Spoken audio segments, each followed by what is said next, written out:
in the second wave, we have done three things mainly. One is rationalize the RT-PCR test. Number two, increase rapid antigen test for early detection, isolation, and home care. And third, COVID-19 tests approved by global agencies have been accorded marketing permission by the Drug Controller General of India in collaboration with ICMR. So in terms of rationalize, the first point, in terms of rationalization of the RT-PCR tests, RT-PCR tests must not be performed in individuals tested positive once either by RAT or RT-PCR. तो एक बार यदि positive हो गया है तो उसका दोबारा test करने की ज़रूरत नहीं है कि साहब इससे भी देख लें पॉजिटिव है कि नहीं, उससे भी देख लें. एक बार पॉजिटिव आ गया तो it is positive. No testing required for recovered individuals at the time of hospital discharge.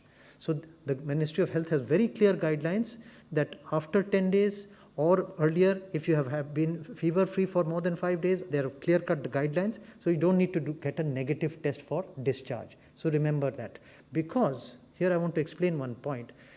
The virus is made out of RNA particles, and the RNA can stay in your system for many days. So the test detects only RNA.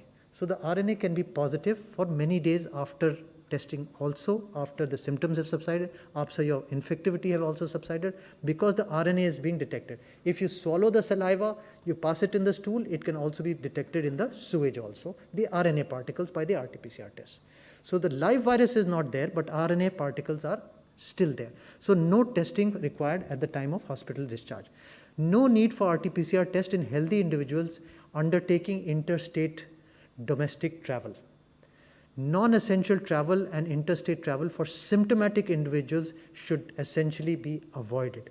तो अगर आपको बुखार है, खांसी है, जुकाम है, please do not travel, please do not travel. You will be infecting other people. That is your moral responsibility. All asymptomatic individuals undertaking essential travel must follow COVID-appropriate behavior. And mobile testing laboratories are also being encouraged, and many players are doing this. They have RT-PCR machines in the mobile vans, and they can keep testing, and they are deployed. It can be deployed in different parts of the city. So this was the first part in the rationalization of testing in the second wave, rationalizing of RT-PCR testing. The second is that we have to, in the field level and in rural areas and in areas which are hard to reach, we have to start using the rapid antigen tests more aggressively. Earlier, our recommendation was 70% RT-PCR and 30% RAT. But now, since the wave is raging, we have requested that we must do more RAT tests, faster RAT tests, so faster isolation and faster breaking the chain of the virus so that it does not spread. So the second wave, we are doing the increase the RAT testing. So first was rationalizing the RT-PCR. Second is increasing the rapid antigen tests to set up mobile 24/7 RAT booths in cities, towns, and villages. RATs to be allowed at all government and private healthcare facilities. No accreditation is required for rapid antigen test.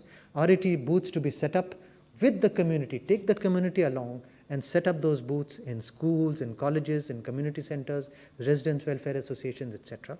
Public-private partnership models encouraged to establish innovative, convenient testing centers, and some states are doing it, and I should be encouraged further. RATs must be conducted in accordance with the RAT guidelines which the ICMR has defined, and all RT-PCR results should be uploaded on the ICMR portal so that we know what is happening. Social distancing norms have to be followed once we are doing this RAT testing in the community, either in community centers or in schools or colleges. The third thing that has happened first is rationalizing of the RT-PCR test, second is increasing the RAT tests, and third is that ICMR and DCGI approve internationally validated kits. All kits approved by the following reputed global agencies are exempt from validation in India and accorded marketing permission by DCGI on the basis of existing approval. That is US FDA, European, Japanese, Korean, Australian, Brazilian, and the WHO emergency use listing. And more importantly, home-based testing solutions are being explored, whether home-based testing can be encouraged. So we are working on that. Now, last one or two slides, again emphasizing one point, that if you are having fever with or without any of these following, like cough, headache, sore throat, breathlessness, body ache, loss of taste or smell, fatigue or diarrhea, then all such individuals should be tested immediately. but not wait for the test results. While awaiting the test results, they should immediately isolate. Immediately isolate and follow home isolation guidelines as per ICMR and Ministry of Health.